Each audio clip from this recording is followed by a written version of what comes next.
খোঁজ নেয়নি? তা নেয়নি তো নেয়নি। আচ্ছা, মনে রাখেনি? রাখেনি তো রাখেনি। হো, ফোনও করেনি? তা করেনি তো করেনি।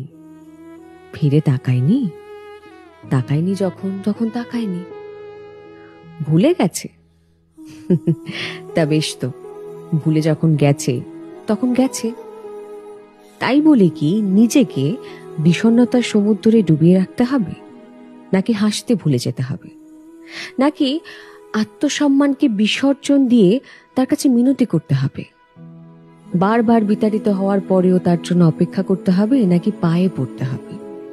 নাকি নিজের ভালো থাকাটাকে এতটা সস্তা বানিয়ে ফেলতে হবে যেটা অন্যের উপর নির্ভর করে?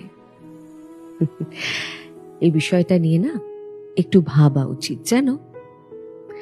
তুমি যদি তোমার নিজের মূল্যটা না বোঝো, তাহলে একটা ভুল লোক যে তোমাকে নিয়ে ছিনিমিনি খেলছে, সেটা হওয়া কি খুব স্বাভাবিক নয়?